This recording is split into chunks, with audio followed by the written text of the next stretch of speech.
Twongeye kubahereza ikaze kuri YouTube channel mwebwe mudahwema kudukurikira umunsi ku munsi.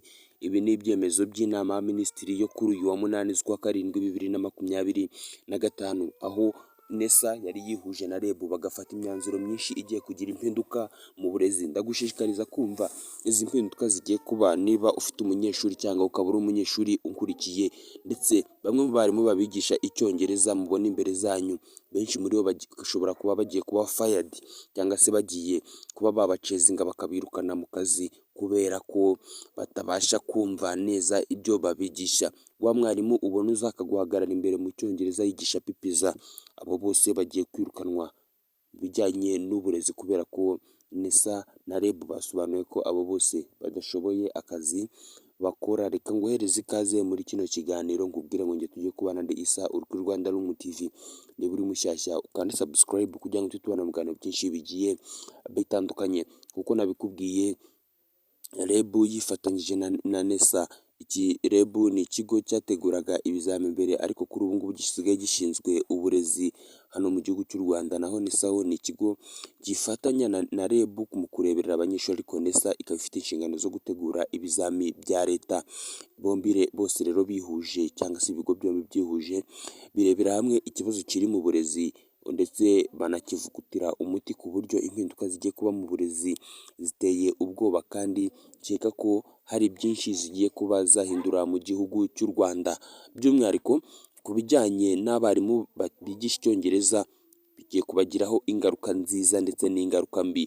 Abanyeshuri bo ni ingaruka mbi nicyo nababwira, kuko bagiye kongererwa amasomo, kuzongera kubona buruse ikujyana kwiga kaminuza ya leta, ibintu bitazapfa koroha, kuko amasomo bagiye kongeramo azajya akorwa mu kizami cya leta ni ya masomo abanyeshuri benshi uba usanga gutsinda aba ari ikibazo, kandi ugasanga rimwe na rimwe nta n'ukuntu bakunda kuba bakiga ayo masomo. Reka tubirebere hamwe byose ndetse usobanukirwe iyi nama y'abaminisitiri, imyanzuro yafashe ndetse n'itangazo yasohoye ryo kuri uyu wa 8/7/2025. Nk'uko nabikubwiye rero, iyi nama y'abaminisitiri yahujwe n'ibintu bibiri.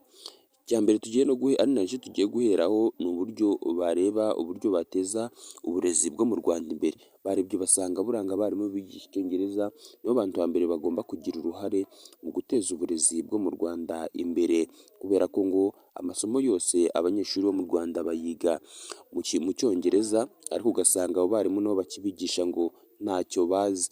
Ibyo bakoze rero kuri iki ngiki byo bavuze ko by'umwihariko bagomba kureba uko bishoboka kose bakaba bafata abarimu bigisha icyongereza batatsinze icyongereza mu gihe bakusabaga akazi ko kwigisha, ariko ugasanga babonye amanota aringaniye ariko ntibatsinde 100% nk'uko babisabwaga.